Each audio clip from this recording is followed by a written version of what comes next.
전설천하TV 클릭해 주셔서 감사합니다. 건강하고 행복한 하루 되세요. 이야기 시작하겠습니다. 세 사람의 제주 자랑. 제1화 제주 자랑.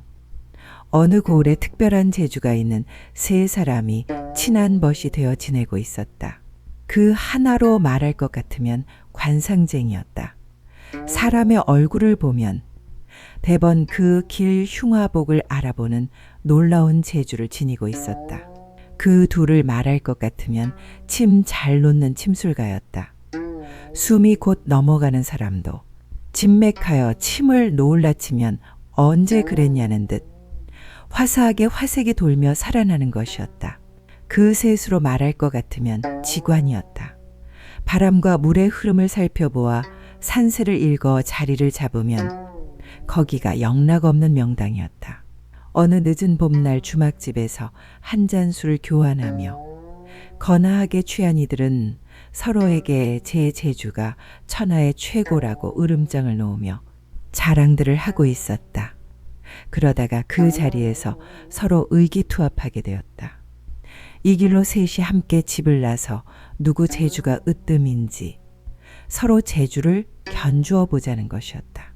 발길 닿는 대로 계절 들고 나는 사람 사는 세상으로 이어진 꽃 피고 지는 길을 강물에 띄운 조각배처럼 따라서 가며 세상을 만나고 또 거기 인연 있는 사람을 만나서 각기 가진 재주를 보여보자는 것이었다.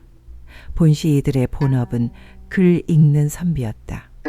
어려부터 공부를 많이 했기에 사리에 밝았고 또 세상 돌아가는 일에도 밝은 자들이었기에 어느 결 특별한 자기들만의 경지에 들 수 있었던 것이다. 그러나 본시 글 읽는 선비야. 재물에는 박복한 편들인데다가 또 재물을 추구하는 편이 아니어서 의복은 단정하나 허름했다. 하긴 그 수수하게 차려입은 모습이 그들 나름대로는 세상을 달관하며 살면서 가진 재주를 세상의 어려운 이웃에게 돌려 봉사하는 것이 목적이라는 것쯤은 깨달아 안 식자들이었으니 서로 깊은 우정도 파릇파릇 만만하였던 것이다. 셋은 제법 길을 떠나는 사람의 모습으로 저자거리를 향해 앞서거니 뒤서거니 하고 걸었다. 본시 길을 떠난다는 것은 고생의 연속이었다. 잠자리도 먹는 것도 기약이 없는 것이라. 그 자체가 고행이었다.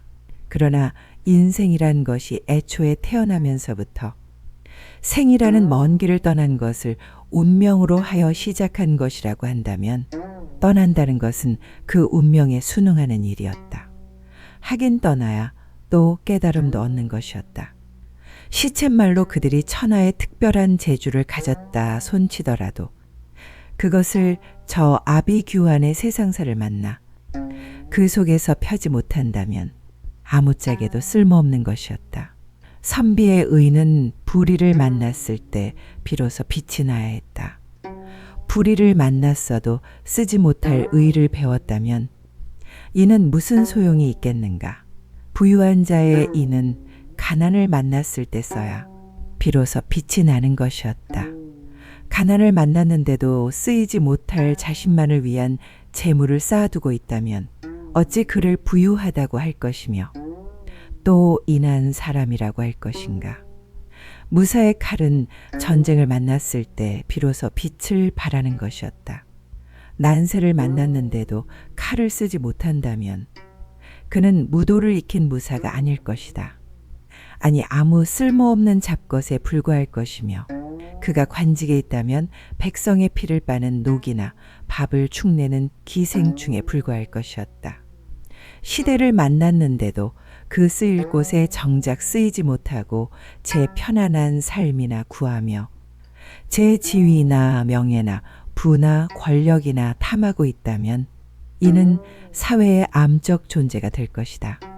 더구나 제 가진 것으로 약자를 핍박하고 제 영화스런 삶만을 추구한다면 이는 곧 그 스스로가 악마일 것이며 파멸되어야 할 대상일 것이다. 그렇다면 이 세 사람은 무엇인가? 참으로 다행한 일이다. 지게꾼의 넓은 어깨는 지게를 지는 데 쓰일 때 가치가 있듯이 이들의 재주 또한 세상에 누군가 그 재주를 필요한 사람을 만났을 때 그 필요한 자에게 되돌려져야 하지 않겠는가. 남다른 재주를 가졌다는 것은 수고로운 일이다. 추저분한 소인 잡배 속물들에게는 제 가진 재주가 제 밥이 되고 제 계집이 되고 제 지위가 되고 제 권력이 되고 제 이름값이 되어 의수되는 계품이 되기도 하겠지만 어찌 천하를 수양하는 대인에게조차 제 가진 재주가 허물이 되겠는가. 그러고 보면 예나 지금이나 그 가진 마음이나 인간됨으로보다도 오직 쥐꼬리 크기만큼의 제 가진 재주만으로 행세하는 인간들 참 많다. 학벌이 그렇고 의술이 그렇고 법술이 그렇고 관술이 그렇고 학술이 그렇고 무술이 그렇고 언술이 그렇고 문술이 그렇고 교술이 그렇고 예술이 그렇고 상술이 그렇고 보면 자신도 모르게 퇴하고 묵은 가래침이 카학 솟구쳐 나온다. 지게꾼의 재주나 농민의 농사술, 기계쟁이의 기술은 너무 흔하고 많아서 천시되고 멸시되기까지 한다. 다들 사람이 재 가진 재주로 밥 벌어먹고 산다고 하지만 돌이켜보면 재주도 질이 다르고 가치가 다르다. 그리하여 세상이 천차만별이다. 천차만별이라서 재주는 각기 다르겠지만 새끼 밥 먹고 살아가는 모습은 다 똑같다. 그러기에 삶을 깊이 통찰하며 산다는 것은 인간의 질을 드높이고 삶의 질을 한 차원 높게 향상시킨다. 질이 높은 삶을 사는 사람은 아무래도 인간의 속내가 달라도 무언가 다르다. 자, 무엇이 다를 것인가? 자, 이야기 속으로 관상쟁이, 침술가, 지관, 그들 세 사람의 행보를 따라가 보자. 제2화 이야기 속으로 1. 봄꽃은 겨울을 이기고 피어나기에 여리고 또한 눈부시게 화려하다. 그러나 봄꽃은 또 쉽게 져버린다. 춥고 매서운 겨울 북풍 속에서 꽃눈을 맺어 봄이 오기 무섭게 꽃봉오리를 펼치는 봄꽃은 또 지는 것도 너무 쉽다.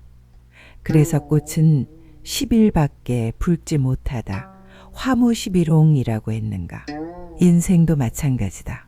고생한 순간은 모질고 길어도 영광의 순간은 그야말로 찰나다. 그런 찰나의 순간이라도 영광을 누린 자는 그래도 행복한 사람일 것이다. 그러나 대부분 그런 행복한 순간을 누리는 자도 또한 극소수다.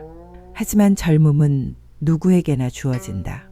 그 젊은 시절의 순간에 사랑을 나누고 더 깊은 인생을 고민하며 열심히 살아온 사람은 세상을 위해 자기 뜻을 펼치기도 하는 것이었다. 비록 순간이지만 화려하게 피었다 지는 봄꽃처럼 꽃피는 순간은 황홀한 것이다. 봄꽃 진자리는 금방 짙은 초록의 잎사귀들이 차지한다. 잎사귀들은 새로운 성장을 위해 열심히 일한다. 일하지 않고도 자신이 노력하지 않고도 갖가지 재주를 부리거나 아첨을 하여 목적을 이루기도 하겠지만 그러한 것은 풋과 일처럼 비릿하다. 계절은 이제 싱그러운 봄날을 지나 젊은 안악의 땀내 비릿한 초여름으로 향하고 있었다.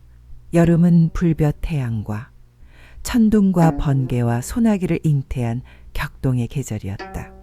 세 사람은 자기 재주를 자랑하며 그 격동의 계절로 걸어 들어가기 시작하고 있었던 것이다. 한가롭구나 시절이여. 엊그제 눈 내려 강산이 얼어붙었는데 오늘은 초록 눈부신 봄날이로구나.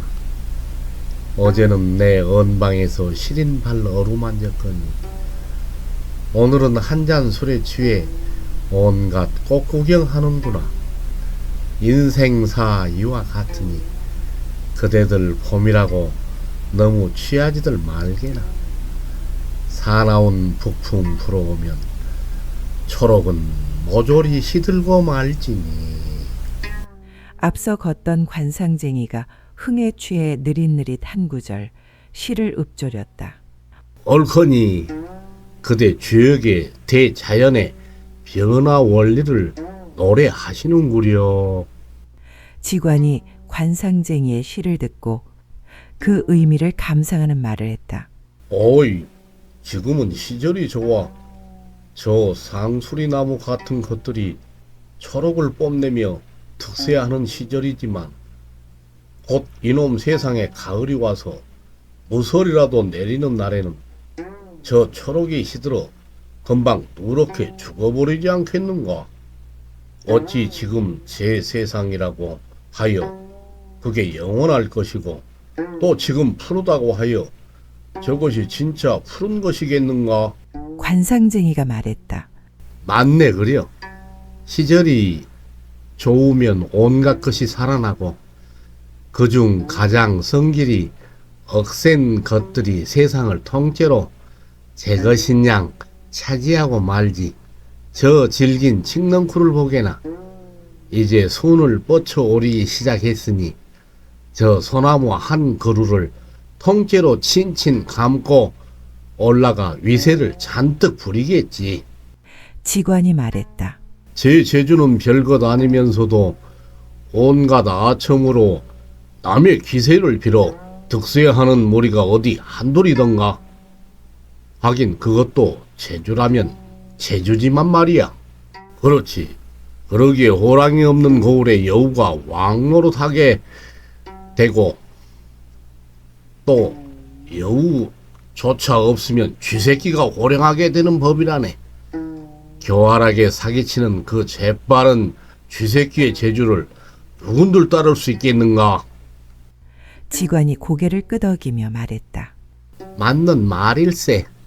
교활한 쥐새끼는 재빠르긴 하지만 힘이 없어서 힘센 호랑이나 여우가 지키고 있는 밝은 곳으로는 도무지 나오지 못하고 늘 캄캄한 굴이나 창고 같은 어둠 속에서 숨어 살며 허튼 순간을 노려 곡식을 훔쳐먹고 살지. 그런데 호랑이나 여우 같은 힘센 것들이 죄다 사라져 버렸다면 위 지새끼가 바로 밖으로 튀어나오지 않겠는가? 그렇다고 저 밝은 낯을 다스릴 재주는 없고 매일 하는 짓이 어둠 속에 숨어서 하던 짓이나 되풀이하겠지. 그러니 세상이 고달프고 어지러울 밖에 없지 않겠는가? 관상쟁이가 자세하게 설명을 덧붙였다. 그렇다면 그럼 쥐새끼가 배운 짓이라곤 협작과 사기, 거짓말, 도적질에 아첨, 도망질 그런 것밖에는 없을 텐데 그런 재주로 어떻게 저 밝은 낯을 다스릴 수 있단 말인가? 시절이 운이 없으니 쥐새끼가 세상을 희롱하기도 하는 것이구려. 침술가가 자신의 의견을 덧붙였다. 세 사람의 재주자랑 제3화 이야기 속으로 고로 시절을 다스리는 것은 호랑이도 여우도 쥐새끼도 아닌 민인데 민이 온갖 탐욕에 빠져 미막에 허덕이니 어찌 쥐새끼가 득세하지 않겠는가? 지관이 고개를 끄덕이며 말했다. 그렇다면 민이 세양지라도 된단 말이던가? 하긴 쥐새끼가 왕이라면 고로 백성은 세양지라고 해야 옳을 것이니 만약 닭이라면 병아리라고 해야 할 것이고 말이야. 관상쟁이의 말이었다.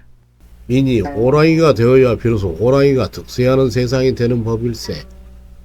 그러나 타막한 지배자들은 절대 민이 호랑이가 되도록 놓아두지 않는 법일세. 적당한 고깃 덩어리를 던져주며 지들끼리 사납게 다투도록 하여 그 소란과 먼지 투성이 속으로 자신의 권력과 학정과 안락과 탐욕을 교묘히 숨기는 법이라네. 어찌 줄인 창자를 보듬고 살아가는 무지한 백성들이 그 고깃 덩어리에 정신을 팔지 않을 수 있겠는가? 이것이 세상의 이치 아니겠는가? 지관이 결론을 내리듯 말했다. 이들도 글깨나 읽은 선비로서 자신들이 살아가는 세상에 대한 나름의 토론과 비평을 하며 길을 걷고 있었던 것이다. 시대를 불문코 사람 사는 곳에 불만 없을 수 없기에 비평 없을 수 없는 것이었다. 목숨이 왔다 갔다 하는 절대 왕정 시대이든 모두 다 평등하고 자유롭다는 민주시대이든 의식 있는 식자의 비평은 언제나 그 시대의 약이 되는 것이었다.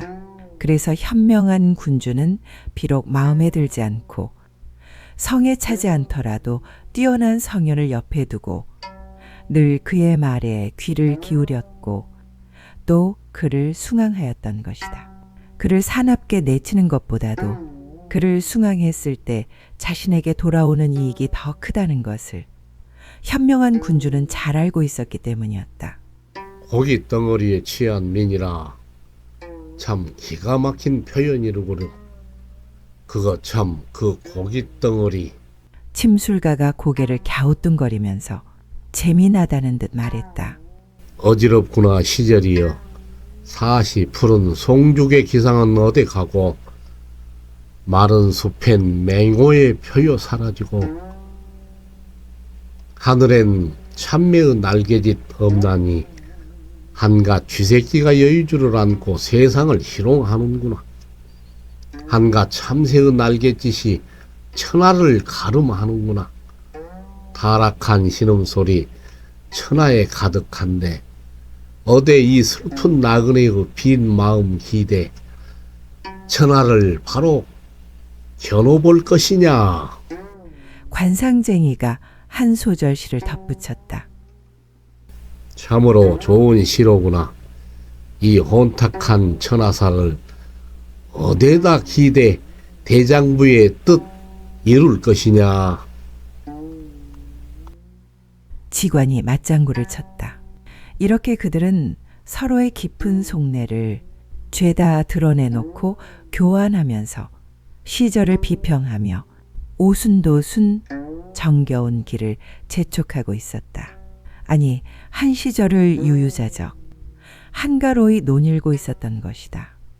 그렇게 도란도란 나누던 시절 이야기도 어느 결뚝 그치고 한동안 주변 풍광과 파란 하늘을 감상하며 봄 나비처럼 하늘하늘 그들은 걷고 있었다.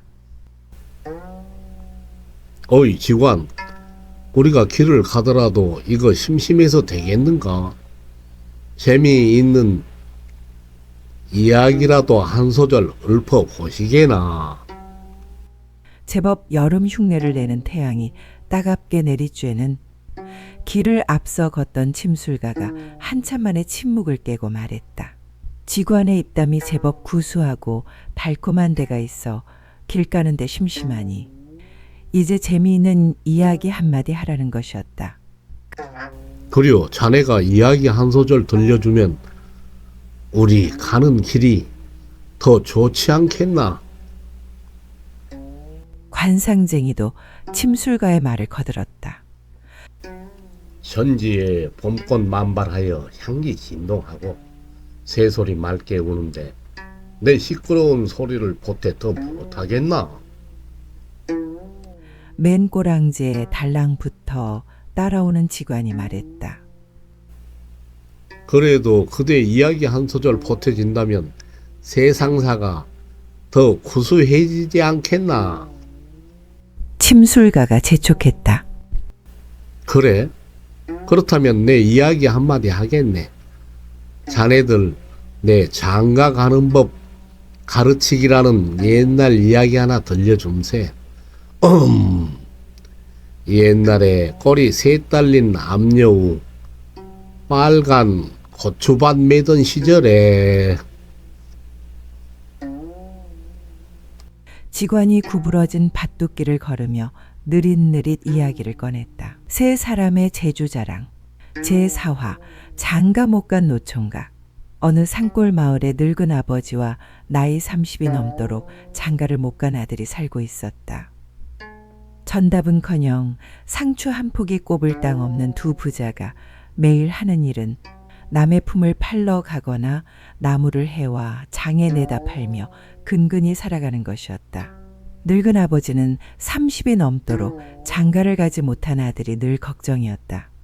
살림살이가 양식, 항아리 밑바닥이나 긁어대는 처지라서 어느 깊은 산골에 가난한 처녀라도 중신을 놓아 혼례를 올릴 처지도 못 되었다. 또 혼례식을 치를 아치면 우선 중매쟁이에게 돈냥이라도 덥석 쥐어주고 알맞은 배필을 골라 중신하라 부탁을 해야 했고 막말로 까짓것 마당에 덕석 펴놓고 신랑 신부 단둘이 앉아 맹물 떠놓고 서로 백년해로를 기약하며 맞절만 하면 된다고는 해도 인생에 단 한 번뿐인 혼사일인데 남보란 듯이 감나가는 금은 폐물에 반듯한 신접살림, 어려운 사돈 선물, 돼지 잡고 걸개 음식 장만에 차린 거창한 혼례식은 주제넘게 꿈에도 생각한 것은 아니었지만 아무리 조촐하게 치른다 해도 최소한 신용은 내야 할 터였기에 감히 엄두도 못 낼 일이었다. 그런 체면칠의 모든 것을 딱 잡았대 생략하고 정말 맹물만 떠놓고 10번이라도 식이라도 올렸으면 좋으련만 우선 상대가 없었다. 남의 집 품팔이나 해먹으며 진종일 어깨에 나무지게나 지고 다니며 하루 벌어 하루 먹는 인생이라 영영 총각 귀신으로 늙어 죽는 것은 아닐까 하는 걱정으로 늘 늙은 아버지의 가슴 한 중통은 날카로운 송곳으로 쑤시는 듯 아리듯 아파왔다.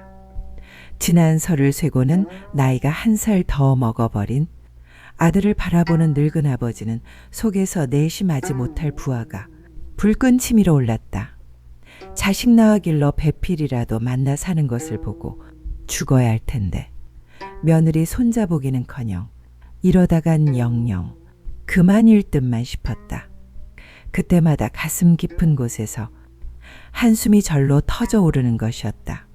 새봄이 와서 들마다 산마다 파릇파릇 새싹 돋아나고 색색 고운 꽃이 우수수 피어나는가 싶더니 강남 갔던 제비가 돌아와 처마 밑에 집을 지었다.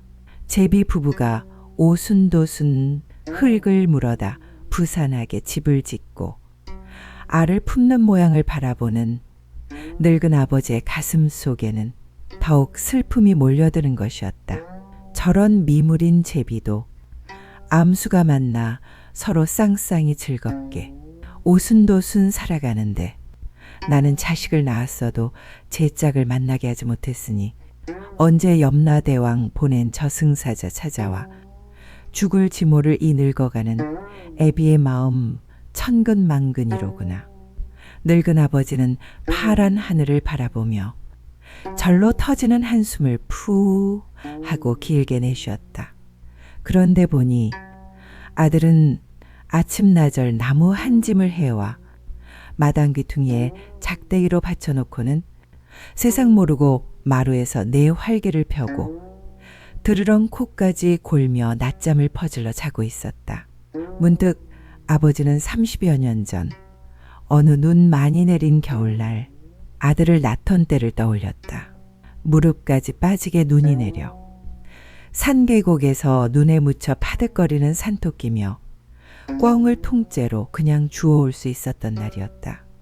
눈이 많이 내리면 그의 농사가 잘 되고 먹을 것이 많다고 하더니 새로 태어난 아들이 식복은 있겠거니 싶어 아버지는 기분이 좋았다. 밤마다 새벽마다 북두칠성님을 바라보고 아들 하나 점지해 줄 것을 바라고 봐라. 태어난 아들이 무병장수하기를 바랐던 아버지는 아들을 얻고 보니 이제 이름을 지어야 했다. 칠성님에게 바라건대 순한 환한 나찰난 왕난 귀난 가세난 원정난을 벗어난 칠복을 누린다는 칠복이라는 이름은 못난 부모 만나 태어난 데다가 막말로 미음죽도 3세 때 쑤어 먹기 어려운 어디 찢어지게 가난하게 사는 이런 산골 오두막살이 비루한 살림살이에는 턱도 없을 노릇이었고 인간사 수부 강령 유호덕 고종명을 누리는 오복이라는 것도 이런 무지렁이 운명으로는 과욕인지라. 오복이라는 이름도 거리가 멀었다. 결국 평범한 사람들이 제 분수맞게 바라는 삼복이나 누리고 살았으면 싶었는데 얼핏 생각해보니 삼복이란 이름이 기중 가장 잘 어울릴성 싶었다. 삼복이라 함은 그 첫째가 줄인 배나 채우고 살아갈 복을 말하는 것으로 제복에 해당되었고 그 둘째는 사내로 태어났으니 짝을 만나 부부가 백년해로 할 것을 바라는 처복에 해당되었고 그 마지막이 부부가 자식을 많이 낳아 잘 길러 손이 번성하기를 바라는 자식복에 해당되었다. 조신 집안의 17대 손 조삼복이라. 삼복이 어이 좋아보네 그랴. 그러고 보면 나도 무지렁이로 태어나 문자는 못 개쳤어도 머리는 좀 괜찮아잉.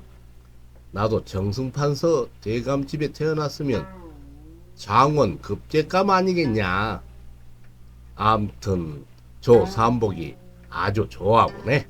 아들아, 이 애비가 명하노니 너를 이제부터 삼복이라 이름하느니라.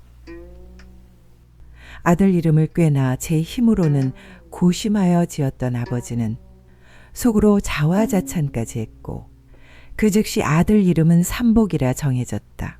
그러나 몇 해 지나 흉년 만나 병까지 얻은 어미 잃고 홀로 기르면서 보니 삼복은커녕 맨날 여기저기 구석지에 퍼질러 쑤셔박혀 5, 6월에 열병 오른 달구 새끼 마냥 잠만 비실비실 퍼 자려고 하는 걸 보니 오직 수면복인 잠복만 오지게 타고났는가 싶어 아예 이름을 잠복이라고 얼른 갈아치워야 할 판이었다.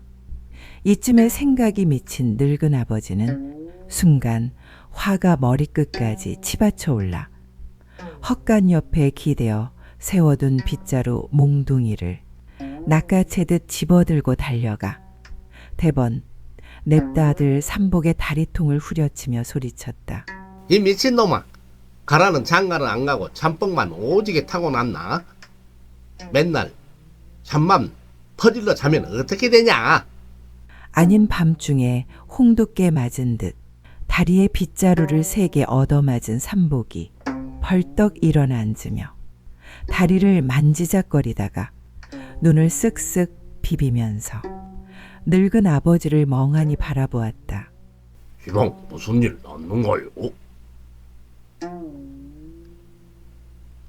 무슨 일은 무슨 일? 진즉 났지 이놈. 삼복아, 너 장가 가라니까 이게 뭐냐?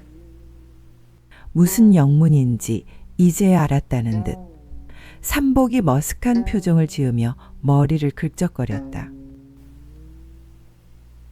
집안 형편이 이런데 어떻게 장가를 가겠어요? 장가를 가려면 철에 올릴 돈도 있어야 하고 예물 마련할 돈도 있어야 하는데 우리 집 형편에 장가를 어떻게 가요? 삼복이 어눌한 목소리로 말했다. 늙은 아버지는 아들 삼복의 말이 하등 틀리지 않았지만 부글부글 끓어오르는 속을 어찌할 수 없었다. 이놈아, 그래도 장가는 가야 할 거 아니냐? 그래요? 삼복이 말꼬투리를 슬그머니 잡아채며 마음속에 숨긴 무엇라도 있느냐 문득 무언가를 생각하는 표정을 지었다. 그리고는 잠시 후 대뜸 이렇게 말하는 것이었다. 아버지, 그렇다면 아랫집 과부는 어떤가요? 삼복이 불쑥 아랫집에 홀로 사는 과부를 말하는 것이었다. 어? 시방 뭐라고? 아버지는 자신의 귀를 의심했다. 아랫집에 사는 과부는 젊어 청춘의 남편을 여의고 여태껏 혼자 살고 있었다. 16에 시집을 와 17에 혼자가 되었는데 지금 20살을 갓 넘긴 그 과부는 막 물올라 포동포동 야들야들 피어나는 사냐의 봄꽃과 진배 없었다. 거기다 전답도 많은 부자였다. 그 과부가 이 집으로 시집을 온다고만 한다면 덥석 며느리로 받아들이고 싶은 마음이 늙은 아버지 가슴에 대번 붉은 진달래 꽃불 번져 피어나듯 이글거렸다. 그러나 그것은 거지 비단옷 꿈꾸듯 버러지 나비날개 꿈꾸듯 턱도 없는 꿈이요 환상이었다. 이놈아, 아래집 과부는 부자이다. 영모도 반듯한데 너한테 오겠냐?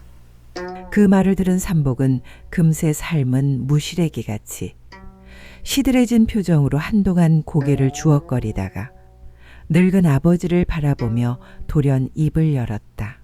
아버지, 제게 좋은 방법이 하나 있는데 저 하라는 대로 하시겠어요? 늙은 아버지는 두 귀를 쫑긋 세우고 아들 삼복에게로 바짝 다가가 귀를 기울이는 것이었다. 세 사람의 재주자랑 제5화 은밀한 분노. 다음 날 해가 뉘엿뉘엿질 무렵이었다. 선역 하늘이 붉게 물들고 거기 걸린 조각구름이 시시각각 산도 되었다가 나무도 되었다가 무슨 짐승도 되었다가 기기묘묘한 형상으로 변해갔다. 그러더니 찬란하게 빛나던 붉은 햇덩이가 어느 결 붉고 동그란 원반으로 변하더니 또 하루를 작별하는 일몰의 순간을 맞이하기 시작하고 있었다. 그러자 지상의 모든 형상들이 제 그림자를 쓱 걷어들이기 시작했고 선역으로부터 땅거미가 거무스름 몰려왔다.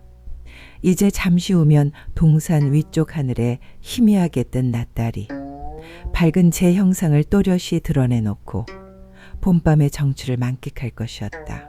하루 종일 이때를 기다리고 있던 늙은 아버지는 순간 때를 놓칠세라 커다란 작대기를 손에 쥐어들고 마당귀에서 어슬렁거리는 아들 삼복에게 다가가며 사납게 호통치는 것이었다. 이놈의 자식, 가라는 장가는 안 가고 뭐냐 이놈? 아버지는 작정을 한 듯 삼복의 머리통을 겨냥하고 사정없이 작대기를 내리쳤다. 아유 구하야, 사람 죽네. 이놈아, 장가를 안 가겠다고? 맞아 죽어라 이놈. 늙은 아버지는 아들 삼복을 쫓아 고래고래 고함을 치며 거세게 작대기질을 후려치며 달려들었다. 삼복은 늙은 아버지의 작대기질을 요리 피하고 저리 피해 주춤주춤 도망가는 것이었다. 그럴수록 늙은 아버지의 작대기질은 더욱 사나워졌다. 어허, 이놈 봐라. 장가도 못 가는 놈이 작대기질은 잘도 피하네. 이놈, 이리 와라 이놈. 아버지는 도망가는 강아지 몰듯 삼복을 마당귀 구석으로 몰아대며 두 눈에 불을 켜고 작대기를 마구 거칠게 흔들어댔다. 아이쿠, 사람 죽네. 아버지 왜 그러신단가요? 삼복은 된통 죽을 상을 지으며 소리쳤다. 길 가는 동네 사람이나 이웃이 들으라고 불어 큰 소리를 질러 대는 것이었다. 이놈아, 장가 갈래 안 갈래? 그때였다. 아버지가 작대기질을 허공 중에 핑 휘두르며 소리쳤다. 누가 보면 아들을 아주 패 죽이려고 작정한 듯 싶은 모양새였다. 아버지, 이놈이 장가 가는 법을 알아야 장가 갈 거 아니에요. 삼복은 누구 들으라는 듯 크게 소리치며 개 패듯 마구잡이로 몰고 달려드는 늙은 아버지의 작대기질을 피해 급기야 집 대문 밖으로 곱비 풀린 망아지 마냥 두 눈을 휘둥그렇게 뜨고 사정없이 뛰어 달아났다. 그 뒤를 곧바로 쫓으며 늙은 아버지가 우르르 뛰쳐나오더니 집문 밖 골목 아래로 작대기를 치켜들고 돼지멱이라도 따는 듯 고래고래 고함을 지르며 아들을 뒤쫓아갔다. 두 부자가 골목길을 쫓고 달아나며 뛰달리는 모습이 마치 놀라 집 나간 송아지 주인이 헐레벌떡 뒤쫓아가는 꼴이었다. 때마침 저녁물을 길러 나온 동네 안악들이 동네 가운데 샘터에 가득 모여 있었는데 깜짝 놀라 그 모습을 눈여겨 지켜보는 것이었다. 그리고는 두 부자가 실랑이를 벌이는 까닭을 금방 알아차리고는 제각각 한마디씩 하는 것이었다. 아이고, 30 넘은 노총각 아들 두고 늙은 아비 가슴에 불이 났네 그리여. 그러게 말여요. 가난한 형편이라 장가도 못 가고 에이구 안 됐네 안 됐어. 그런다고 저렇게 마구 두들겨 패면 장가 갈 수 있나요? 마치 닭 잡듯이 아들을 두들겨 패려 하네요. 에구. 분주한 샘터 아랫길을 불이 났게 뛰어달려가는 삼복은 아버지의 작대기질을 피해 마침 대문이 빠끔히 열려있는 젊은 과분의 집 옅은 어둠 속으로 다람쥐 새끼 마냥 졸랑졸랑 쏙 튀어들어가는 것이었다.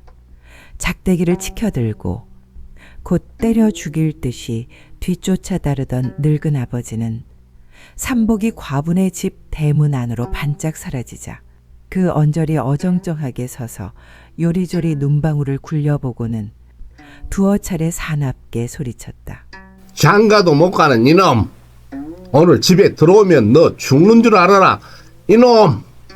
늙은 아버지는 아들 삼복이 과분의 집 대문 안으로 들어가고 조용해지자 왼손으로 어깨가 아픈 듯 오른쪽 어깨를 툭툭 두어 번 치고는 작대기를 끌며 에헴 하고 헛기침을 하고는 자기 집을 향해 터덜터덜 발을 놓았다. 세 사람의 제주 자랑, 제6화 젊은 과부. 이른 저녁밥을 지어 먹은 젊은 과부는 홀로 마루에 걸터앉아 온갖 푸른 새싹 돋고 꽃피고 새우는 나른한 봄날이 뉘엿뉘엿 기우는 석양의 따뜻한 바람을 맞으며 앞산 뒷산에서 짝을 찾느라고 울어대는 소쩍새 우는 봄밤의 초입을 쓸쓸히 상념하고 있었다. 이 아름다운 봄밤에 막 피어난 꽃 같은 나이에 남편과 사랑 다툼을 하면서 행복하게 살아야 할 것이건만 무슨 운명의 장난인지 일찍 남편을 여의고 홀로 살아가야만 하다니 자신의 처지를 생각하면 한숨만 자꾸 나오는 것이었다.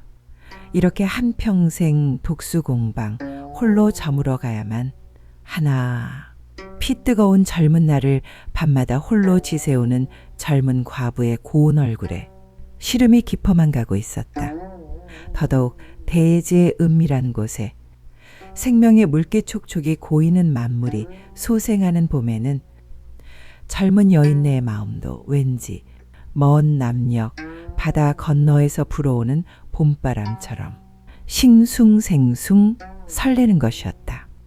더욱이 봄밤에는 마음 깊은 곳에서 아니 내밀한 몸 깊은 곳에서 그 훈훈한 봄바람이 자신도 몰래 시도 때도 없이 불어대기도 했다. 그렇다고 시집와 남편 여인 자신의 처지를 헌신짝 버리듯 팽개쳐버리고 발정난 암캐처럼 보활한 듯이 온 동네를 꼬리 살랑살랑 흔들거리며 싸돌아다니며 다른 사내를 만나 해픈 웃음에 질펀한 향기 늦봄의 마파람에 흩날리는 벚꽃잎처럼 사위로 펄펄 휘날리며 제멋대로 어울리며 뒹군다는 것은 꿈에도 상상하기 힘든 일이었다. 그랬다 하면 집안 어른들이 당장 나서서 경을 칠 일이기도 하겠지만 또한 이웃 사람들 눈에도 크게 거슬리는 일이었다. 이 꽃 같은 나이에 이 좋은 시절을 홀로 한숨만 쉬며 지내야 하는 운명이란 말인가. 젊은 과부는 오래전부터 스스로의 운명을 한탄하며 쓸쓸한 자신의 처지를 위안하고 있었다. 그런데 이게 웬일인가.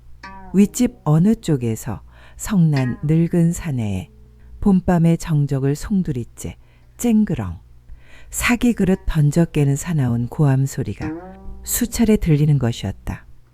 봄밤 검풀은 고요의 물결을 온통 뒤흔드는 커다란 파문이었다. 젊은 과부는 뒷담 너머로 귀청을 뚫고 사정없이 불쑥 날아들어오는 쇠꼬챙이 같은 늙은 사내의 성난 고함 소리를 얼핏 듣고는 누구 집에 무슨 큰일이 났나 보다고 생각했다. 그런데 그 고함치는 소리가 점점 또렷해지더니 급기야 자기 집 대문 앞에서 돼지멱 다는 소리로 불쑥 솟아오르는 것이었다. 듣자하니 늙은 사내가 장가도 못 가는 이놈, 너 오늘 죽는 줄 알아라고 잔뜩 부하가 난 소리를 질러대는데 도대체 저건 또 무슨 연유인가. 두 귀를 쫑긋 세우고 소리가 나는 대문 바깥을 잔뜩 주시하고 있는데 느닷없이 사람 하나가, 그것도 건장한 곰 같은 사내 하나가 고양이에게 쫓기는 새양쥐처럼 헐레벌떡 쪼르르 열린 대문 안으로 쏙 들어오더니 마당을 가로질러 한다름에 뛰어오는 것이 아닌가. 젊은 과부는 화들짝 놀라 마루에서 벌떡 일어났다. 어쩐 일로? 우리 집엘랑 오셨나요? 아이고 죽겠네요. 나 장가가는 법도 모르는데 아버지가 장가가라고 저렇게 작대기를 들고 마구잡이로 때리니 아무데로나 우선 막 도망왔네요. 삼복은 젊은 과부를 흘게 쳐다보며 다 죽어가는 목소리로 숨을 헐떡이며 말했다. 그런 삼복의 눈에 비친 젊은 과부는 마치 하늘에서 내려온 선녀나 진배 없었다. 뽀얀 살결에 발그레한 얼굴빛이 화사한 목련꽃 마냥 고운 살 향기가 뭉실뭉실 피어오르는 듯했다. 막 선역 하늘에 떠오르는 샛별 마냥 빛나는 맑은 눈동자가 삼복을 의아스런 눈빛으로 바라보고 있었다. 그렇게 한참 삼복을 바라보고 있던 젊은 과부가 마음을 진정시켰는지 살그머니 마루에 다시 앉았는데 순간 보드라운 입술이 꽃잎처럼 파르르 떨더니 슬그머니 열렸다. 정말 장가가는 법을 진짜 모르시나요? 무슨 생각이었을까? 젊은 과부는 사냥꾼에 쫓겨온 노루 새끼 마냥 죽겠다고 토박마루에 웅크리고 앉아 씩씩 거친 숨을 몰아쉬는 삼복의 얼굴을 빤히 바라보고 있다가 문득 조그마한 목소리로 이렇게 속삭이듯 묻는 것이었다. 저 정말이라니까요. 자, 장가를 가보았어야 자, 장가가는 법을 알 거 아니에요. 삼복은 그 물음에 가슴이 파르르 어떤 희열로 떨리는 것을 느끼며 젊은 과부를 흘끔 쳐다보며 떨리는 숨을 가다듬고 더듬거리며 말했다. 아직 장가를 가본 적 없는 삼복이 장가가는 법을 알 수는 절대로 없을 것이었다. 그렇다고 정말 삼복이 남녀의 내밀한 만남인 장가가는 법을 모른단 말인가. 어려마을 골목에서 암캐와 숙캐가 붙어있는 것을 조무래기들과 어울려 보면서 그게 음양의 내밀한 이치라는 것을 알게 된 것은 그리 어려운 일이 아니었다.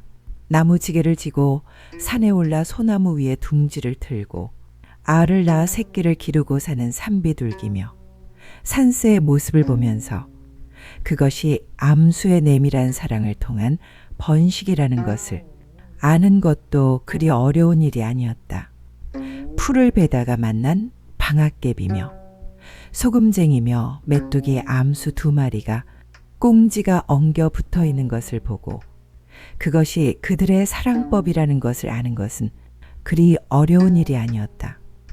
봄이면 병아리를 까고 내려오는 암탈객에서 송아지를 낳은 암소에게서 돼지 새끼에게 젖을 물리는 암돼지에게서 그 모든 번식에는 암수의 은밀한 만남이 있어야 한다는 것쯤을 아는 것은 그리 어려운 일이 아니었다. 삼복은 꽃이 피고 열매를 맺는 식물에게도, 아니 세상에 존재하는 모든 존재는 밤과 낮이 따로 있듯 암수가 따로 있고 암수의 사이에는 음양의 달콤하고도 내밀한 사랑이 작용한다는 것을 언젠가부터 넌지시 알게 되었던 것이다.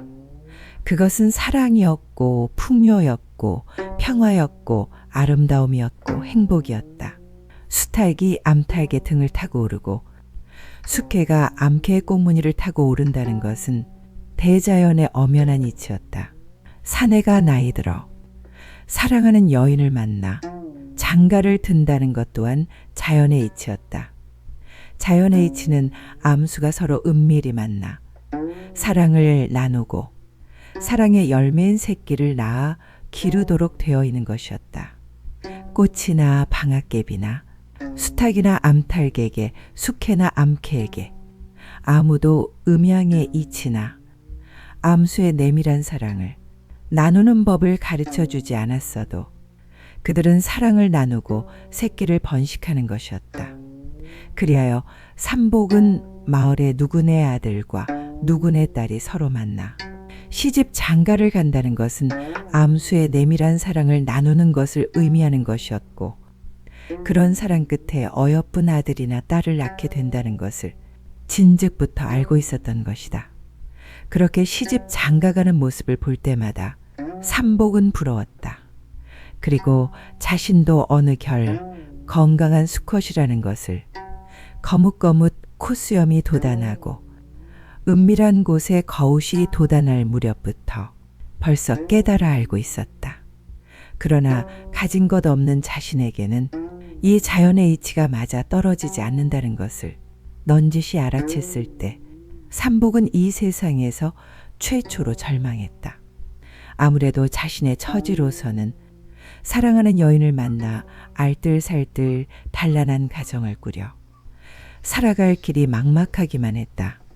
그렇다고 퍼질러 앉아 운명을 순응하며 이렇게 홀로 절망하며 살다가 죽어갈 수도 없었다. 갈수록 장가가라는 늙은 아버지의 성화는 드세만 같다. 삼복은 문득 남편 죽고 혼자 된 아랫집 어여쁜 젊은 과부를 떠올렸고 어느 결 자신도 모르게 마음의 자리를 잡고 새하얀 질긴 뿌리를 슬그머니 내려가기 시작했던 것이다. 그게 사람들이 통상 말하는 사랑이라는 것일까? 그런데 지금 그 젊은 과부가 삼복 앞에 오독하니 앉아 있었다. 삼복은 초조했다. 젊은 과부는 한동안 무슨 생각에라도 잠긴 듯 머뭇머뭇 망설이다가 삼복을 쳐다보며 불쑥 실룩거리는 발간 연분홍 입술을 열었다. 그럼 장가 가는 법을 배우면 장가 갈 수 있겠나요?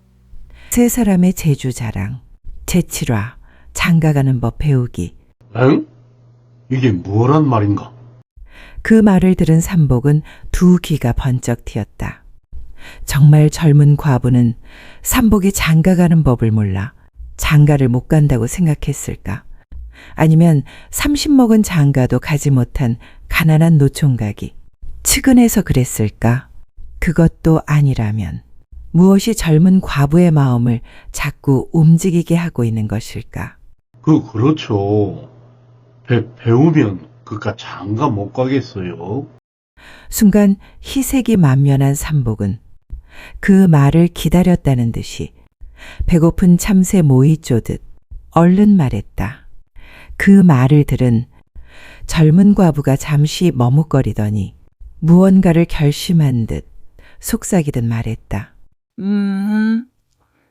좋아요. 그럼 이리 방 안으로 들어오세요. 내 오늘 밤 장가가는 법을 가르쳐 드릴 테니. 뭐라고? 장가 가는 법을 가르쳐 주겠다고? 삼복은 이거다 하고 속으로 쾌재를 불렀다. 삼복은 젊은 과부를 따라 비릿한 여인네에 분향내가 가득 밴 방으로 따라 들어갔다. 잘 정돈된 방 안 거기 윗목에 등잔 심지가 홀로 타고 있었다. 자, 이제 장가가는 법을 가르쳐 드릴 테니 잘 배워보세요. 젊은 과부는 이렇게 말하더니 부엌으로 나가 작은 개다리 소반 하나를 가져와 방 한가운데 놓더니 거기 맑은 물 한 대접을 떠와서 올려놓고 반대편에 엉거주춤 서 있는 삼복을 향해 불쑥 엎드려 절을 했다. 아, 이렇게 하면 장가 가는 것인가요? 삼복은 아무것도 모르겠다는 듯 멍한 눈빛으로 젊은 과부를 바라보며 말했다. 젊은 과부는 바보같이 묻는 삼복을 바라보며 알듯 모를 듯한 미소를 살포시 흘기는 것이었다. 얼어붙었던 개울물이 새로 노래하며 흐르고 대지가 풀려 온갖 만물이 푸르게 생동하는 봄이라서 그랬을까. 푸른잎 미끄러운 점디절문 몸뚱이 끝마다 색색의 꽃망울 피어나 연애거는 피 뜨거운 봄이라서 그랬을까. 푸르디푸른 젊은 과부 또한 이 봄의 깊이로부터 타오르는 봄의 생명력이 지금 은밀한 몸, 안 깊숙한 곳에서 활짝꽃 피어나 용솟음 치고 있는 것은 아니었을까. 그게 아니고요. 이제 거기도 나를 보고 이렇게 절을 하세요. 신랑 신부가 서로 혼례를 올릴 때 100년 가약을 맺는다는 언약의 맞절이지요. 젊은 과부는 신랑 각시가 혼례식을 치를 때 초례청에서 서로 마주보고 맞절하는 것을 가르치고 있었던 것이었다. 삼복은 젊은 과부가 시키는 대로 방바닥에 엎드려 넙죽 절을 했다. 그러면서 또 물었다. 아, 그렇군요. 이러면 장가가는 것인가요? 그게 아니라 이제 신랑 신부 맞절은 끝났으니. 젊은 과부는 잠시 망설이더니 상을 치우고는 윗목 옷장에 넣어둔 비단 이불을 꺼내 방 한가운데 깔기 시작했다. 보드라운 요를 깔고 그 위에 덮은 비단 이불 위로 홍색 청색의 봉황과 목단꽃이 화려하게 수놓아져 있었는데 봉황이 아름다운 날개를 하늘로 펴고 있었고 거기 만개한 붉은 목단꽃에는 향기가 가득 고여 있었다. 젊은 과부는 이제 첫날 밤 신부 옷 벗기는 방법을 삼복에게 가르쳐 주어야 할 차례였던 것이다.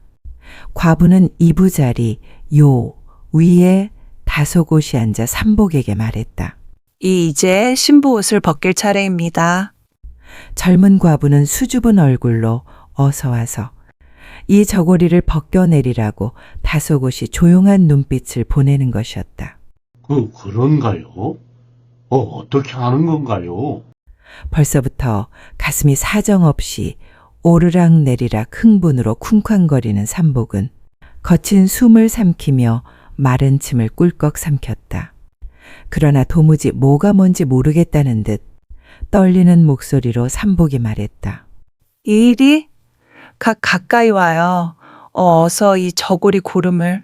젊은 과부가 볼록한 가슴을 삼복에게로 들이밀었다.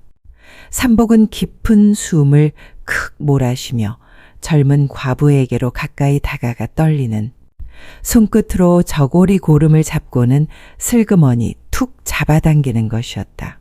이게 장가가는 것인가요? 아니요. 이제 다소곳이 새색시처럼 수줍게 이불 위에 앉아있는 젊은 과부가 자신의 아랫도리를 둘러감싼 너른 치마를 이제 벗겨내리라고 손짓했다.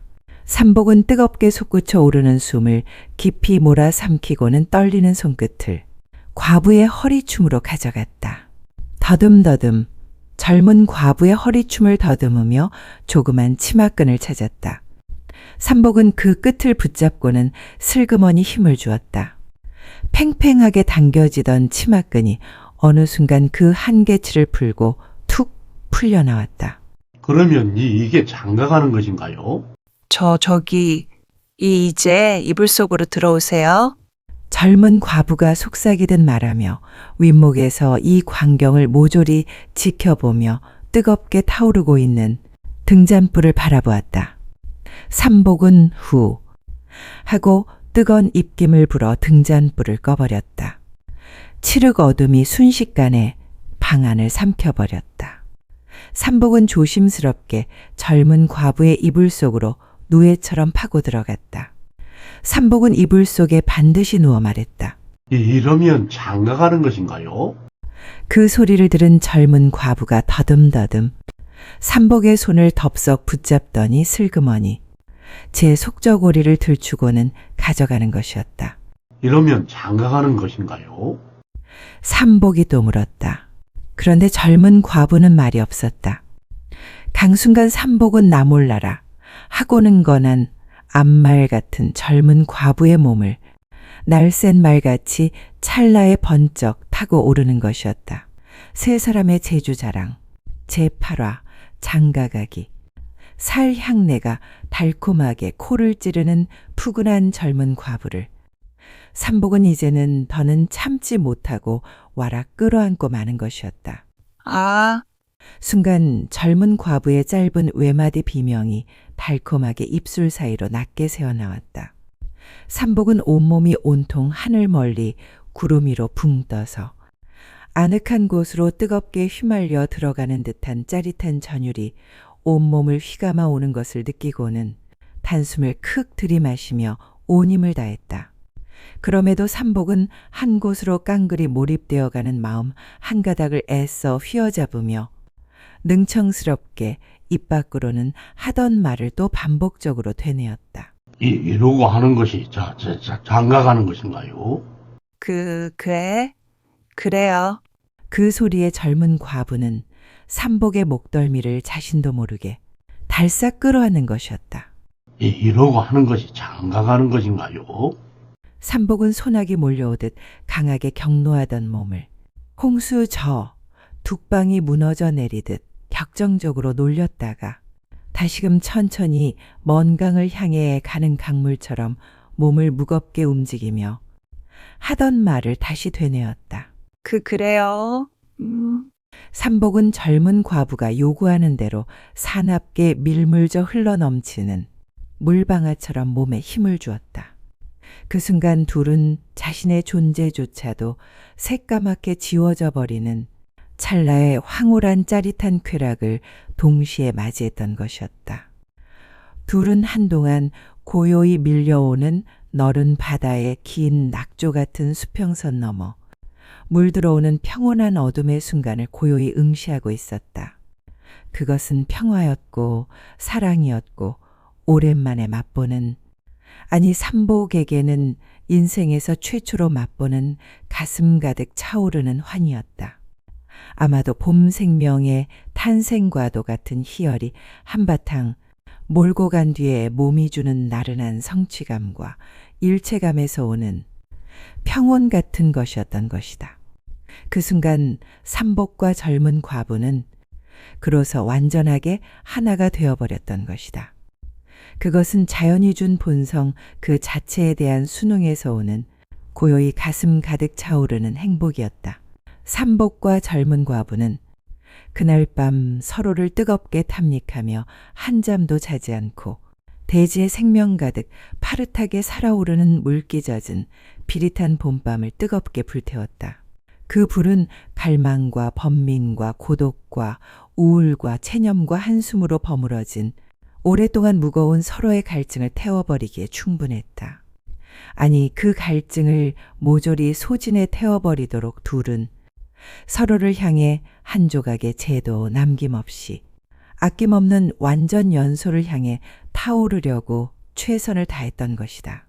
새벽까지 뜨겁게 달아오르는 불꽃의 결에 이글거리는 몸에 몸을 맡겨 부딪히던 둘은 급기야 별이 하늘에서 비로소 그 빛을 사위어가고 여기저기서 꽃기호 하고 울어대는 새벽 달구름 소리가 온 마을을 뒤흔들 무렵에야 겨우 끝이 났다. 장가 가는 법 잘 배웠죠? 자, 장가는 이렇게 가는 법이랍니다. 그리고 이 일은 우리가 죽을 때까지 둘만 알아야 하는 일임을 명심하세요.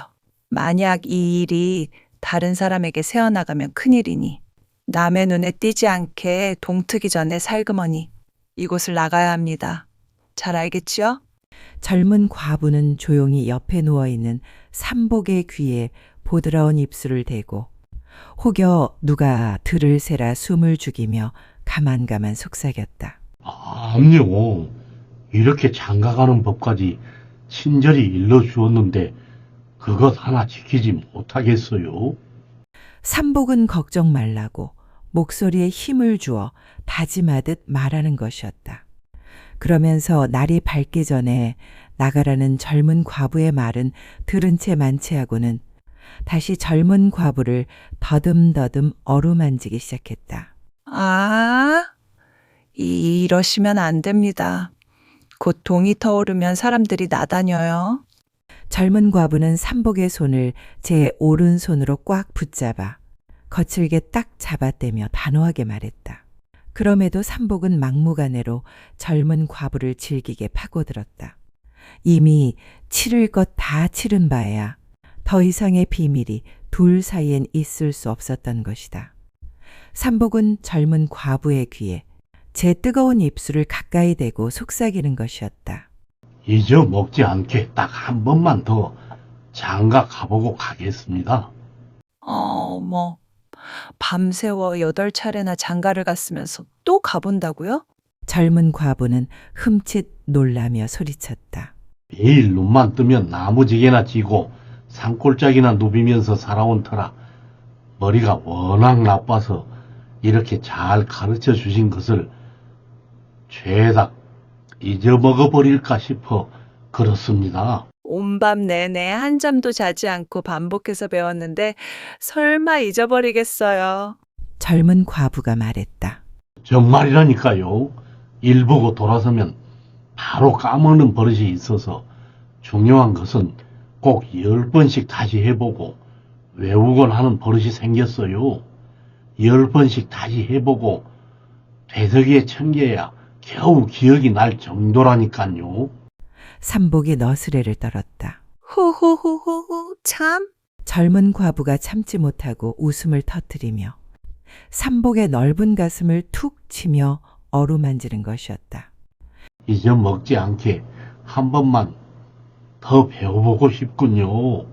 삼복은 진심이라는 듯 반듯하게 누워있는 젊은 과부를 손끝으로 살그머니 건들고 들며 능청스럽게 말했다. 세 사람의 제주 자랑, 제9화, 경사. 좋아요. 그럼 딱 한 번만 더 장가 가보세요. 이번이 마지막이니. 절대로 잊어버리면 안 됩니다. 젊은 과부가 삼복에게 말했다. 젊은 과부는 애태워하는 상대를 배려해 줄 만큼 마음이 너그러웠고 헌신적이어서 그랬을까. 아마도 여기나 저기나 만물이 생동하는 봄날이라 젊은 과부 또한 자신도 아지 못할 그칠 줄 모르는 생명의 뜨거운 속삭임이 몸 가득 일렁이고 있었음이리라. 그럼요. 아직도 서너 차례는 더 장가 가볼 수 있을 것 같은데. 삼복이 말하며 젊은 과부를 와락 끌어안았다. 그렇게 한동안 격정의 순간이 지나가고 숨 차오르는 대지에 윳고 소나기 한 줄금이 쏴 한바탕 쏟아져 내렸다. 생명의 속삭임, 은밀하게 간직한 깊은 곳, 미끈하게 질퍽거리는 숨결의 바다, 경랑하는 파도의 결이 마침내 고요히 아침 햇살에 녹아드는 것이었다. 그 고요 속으로 새로운 날이 시작되었다고 울타리 여기저기 나뭇가지에서 밤새 잠들어 있던 참새들이 날개짓하며 짹짹 울어대는 것이었다. 그럼에도 삼복은 아직 그 뜨거운 사랑의 순간 그윽한 희열에 젖어 젊은 여인네의 다사로운 살 향기에 흠뻑 도취해 있었다. 이제 그만 일어나서 얼른 가세요. 그새 날이 밝아와요. 남이 알면 큰일입니다. 이미 먼동이 환하게 터오고 새벽 일찍 일어난 사람들이 하나둘 골목으로 나오려는 시각임을 알고 조바심이 난 젊은 과부가 벌떡 일어나 옷을 주섬주섬 챙겨 입으며 다급하게 삼복을 재촉했다.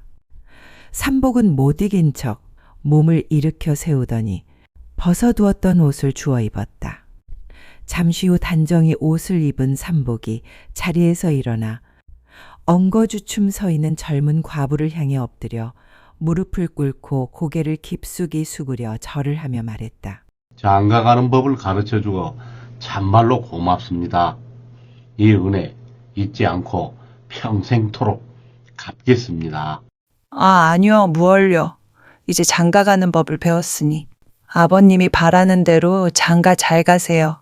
그럼 어서 가세요. 남의 눈에 띄지 않게. 젊은 과부는 안절부절 못하며 다급하게 재촉했다. 그래야겠지요. 삼복은 크게 헛기침하며 미적미적 방문을 열고 마당으로 나갔다. 그러더니 대뜸 큰 소리로 외치는 것이었다. 아따, 장가 한번 잘 갔네. 뭐라? 시방 저 소리가 뭐라? 방 안에서 온밤 내 둘에 뜨거운 사랑으로 땀내 절은 이부자리를 개고 있다가 그 소리를 들은 젊은 과부는 대번 까무러칠 뻔했다. 저런 밤새 장가가는 법을 온몸으로 애써 가르쳐 주었더니 그 은혜는 고사하고. 시방? 저 입이 뭐라고 소리쳤지. 이런 천하의 배은망덕한 무지한 작자라고.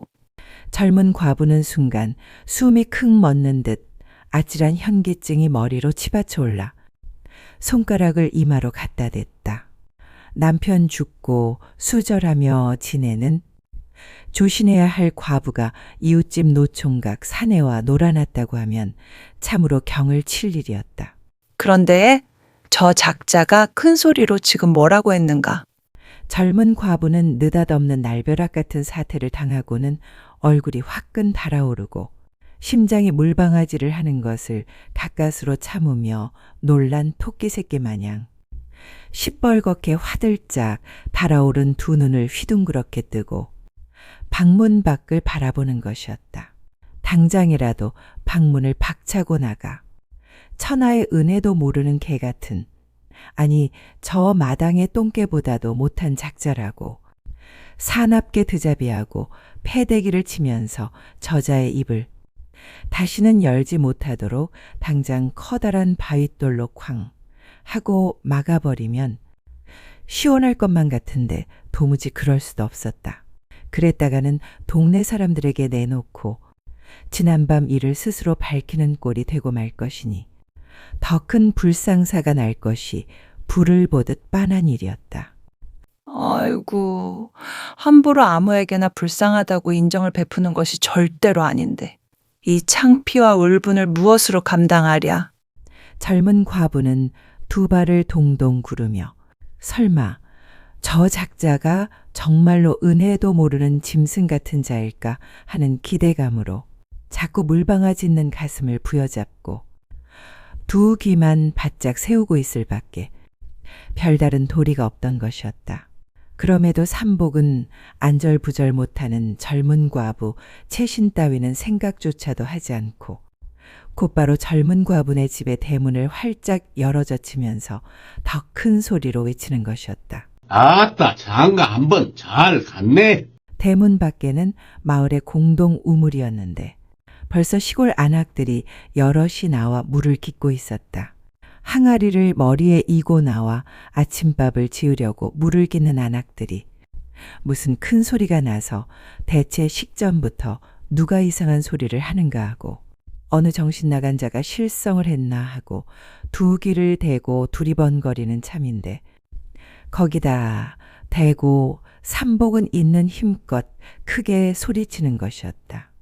동네 사람들아, 다 들어보시오. 나 어젯밤 저 과부네 집에서 장가 가는 법을 배웠소. 물 떠놓고 맞절도 하고 첫날 밤을 치르고 지금 집에 가는 길이라오. 뭐라? 물기는 안악들이 누군가 하고 물기는 일을 멈추고 소리 나는 쪽으로 일제히 눈을 돌려보았다. 거기 노총각 삼복이 젊은 과부네 집에서 나오면서 소리치고 있는 것이 아닌가. 그래, 없다, 잘했다, 잘했어. 잡놈, 경사로다. 네 늙은 애비 속 풀고 독수공방 불쌍한 생과부 속 풀어주고 노총각 니놈 속 풀었으니 잡놈, 잘했다, 아주 잘했어. 그중 잠기 밝은 이웃 할머니가 그 말뜻을 대번 알아듣고 맨 먼저 담장 너머에서 불쑥 소리치는 것이었다. 그 말에 마을 우물에서 왁자지껄 물깃는 안악들이 처음에는 무슨 소리인가 하고 삼복을 바라만 보고 있었는데 순간 그 소리가 보태지자 이내 무슨 일인지 알았다는 듯 서로 마주 바라보고 낄낄대며 5, 6월 참깨밭에 하얀 참깨꽃 봄바람에 딸랑거리듯 소곤대는 것이었다. 오메, 지난밤에 그 집에서 과부와 노총각 사이에 꽃 피고 새우는 은밀한 사연이 남몰래 있었는갑네 그랴. 호호호. 과부와 총각이 만나면 절대로 못 헤어진다는데 참말로 큰일 나부렸구만요. 호호. 그러게. 그게 바로 찰떡궁합이라고 하는 거요. 지난밤 거기 참말로 뜨겁기도 했겠네 그랴. 히히. 아무튼 잘된 일이네. 노총각에 홀로 된 불쌍한 젊은 과부가 만났으니 잘 살면 좋겠네. 물을 깃던 중년의 아낙이 말했다. 그러게 말이야. 얼씨구나. 지화자. 우리 동네 경사 났네. 경사 났어. 온 동네 사람이 모두 모여 지금 당장 과부의 노총각 혼례식을 걸게 치러줘야겠네. 수염이 새하얀 할아버지 하나가 우물가를 지나가고 있다가 물 깃는 안악들이 나누는 그 소리를 듣고는 손뼉을 치고 덩실덩실 춤을 추며 크게 소리치는 것이었다. 어쩔 수 없는 지난밤, 봄밤의 노총각, 삼복과 젊은 과부의 뜨거운 사랑이 온 동네 사람들의 마음 가득 봄바람에 봄꽃 향기 사정없이 살랑살랑 봄 새벽의 소란을 사납게 일으키고 있었던 것이었다. 세 사람의 제주 자랑 제10화 먹구름. 어후, 그래? 그럼 그 노총각 삼복이 놈이 그 과부에게 그날 밤 물 떠놓고 맞절하고 첫날 밤까지 치렀으니 실상은 그날 밤이 혼례식을 치른 날이었군 그래. 그렇지. 그래가지고 그날 동네 사람들이 모두 나서서 노총각 삼복이 놈과 젊은 과부를 서로 100년 가약을 맺어주는 혼례식을 올려주었다네.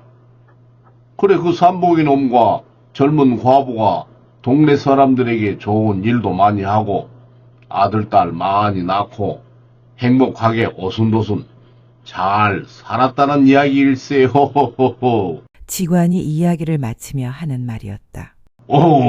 그 삼복이 놈 제비가 이름 지은 대로 되었구먼.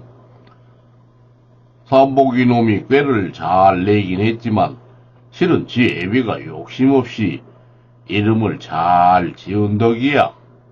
그래서 자기 늙은 애비 소원도 풀어주고 말이야. 허허허허허. 관상쟁이가 하는 말이었다. 세 사람은 그런저런 세상 이야기에 이런 옛날 이야기도 나누며 인연 있는 사람을 찾아 길을 걸었다. 천하에 다시 없는 재주를 가졌다 손치더라도 그 재주를 필요로 하는 일을 만나기란 또 그리 쉬운 일이 아니었다. 그게 세상의 이치라는 걸 그들은 잘 알고 있었다. 가다가 지치면 주막집에 들러 텁텁한 막걸리 한 사발에 목을 축여가고 논밭에서 일하는 농부들을 바라보며 밤모롱이나 산그늘에 앉아 쉬어가기도 하는 것이었다. 그러다 날이 저물면 주막에 들어 잠을 청하거나 마을을 찾아가 어느 집 사랑방에 들어 하룻밤을 의탁하기도 하는 것이었다. 그렇게 몇 날 며칠을 걸었을까? 사람 사는 곳에서 사람 사는 길로 이어진 길을 따라 산길을 돌아 걷는데 금방 소나기라도 한 줄금 내리려나? 조금 전부터 새까만 먹구름이 남녘 하늘로부터 뭉게뭉게 몰려들기 시작하고 있었다. 세 사람은 세 갈래 길모퉁이에 서 있는 허름한 주막집을 향해 비를 피해갈 요량으로 서둘러 발길을 재촉했다. 한여름으로 치달려가는 중이라 날이 하루가 다르게 더워가는데 슬슬 남녘으로부터 마파람이 불어오는가 싶더니 그새 먼 하늘 한쪽이 시꺼멓게 어두워오고 멀리서 천둥번개 소리가 희미하게 들리는 게 곧 이곳도 소나기가 퍼부어 내릴 조짐이라. 주막집에 들러 조촐한 술상이나 받아놓고 앉아 이야기를 나누며 줄인 배를 채워갈 속셈이었다. 술기운에 길 떠날 기회를 놓쳐버린다면 또 거기서 그냥 하룻밤 신세를 져도 좋을 사람들이었기에 셋은 주막집 마루에 술상을 내놓고 앉아 주거니 받거니 하면서 시시껄렁한 세상 이야기나 나누면 그만이었던 것이었다. 주막집에 들어 마루에 자리를 잡고 둘러앉아 중년의 주모가 가져온 술상을 받고 잔에 술을 나누어 채우고 막 술을 한 잔 들 순간이었다. 관상쟁이가 주모의 얼굴을 유심히 들여다보는가 싶더니 대뜸 이렇게 말하는 것이었다. 주모. 지금 주모의 남편이 금방 죽을 운이로구만. 만약 지금 당장 주모가 저 마당가에다가 집다발을 가져가서 세 갈래로 펴서 깔아놓고 멀동이에다 물 한 동이를 떠다 놓고 머리 풀고 저 앞산이 찌렁찌렁 울리도록 크게 곡하며 울지 않으면 당장 주모 남편이 죽을 것이로되, 그렇게 한다면 주모의 남편이 그 횡액술을 모면할 수 있을 것이야. 느닷없이 객으로 든 점잖은 선비가 아침에 나무지게 지고 앞산으로 나무하러 간 건강한 남편의 목숨이 지금 경각에 달렸다는 날벼락 같은 말에 주모는 어안이 벙벙에 꿀먹은 벙어리처럼 아무 말도 하지 못하고 저 선비님이 지금 실사를 했나? 도대체 지금 무슨 소리를 하고 있는 거지? 하고 생각하며 관상쟁이를 멀거니 쳐다보는 것이었다.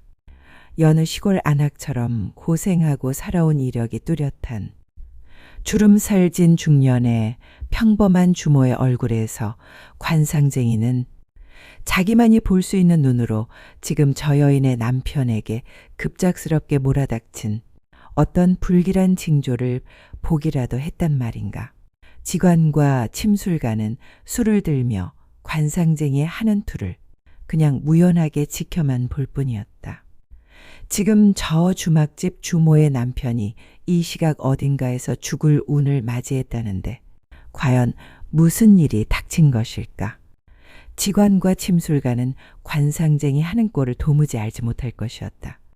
더구나 주막집 객으로 온 허름한 선비가 돌연 아침에 지게 지고 나무하러 간 건강한 남편의 죽음을 그야말로 잠결에 홍두깨 얻어맞는 격으로 느닷없이 말하는데 주막집 주모로서도 도무지 이해할 수 없는 일이었던 것이었다. 뭘 그렇게 쳐다만 보시는가? 내 시키는 대로 상장하지 않고 남편을 그리 험하게 보낼 수인가? 멍하니 서 있는 주모를 날카로운 눈매로 쏘아보며 관상쟁이가 들고 있던 술잔을 상위에 딱 하고 팽개치듯 내려놓으며 맑은 하늘에 날벼락 치듯 사납게 소리쳤다.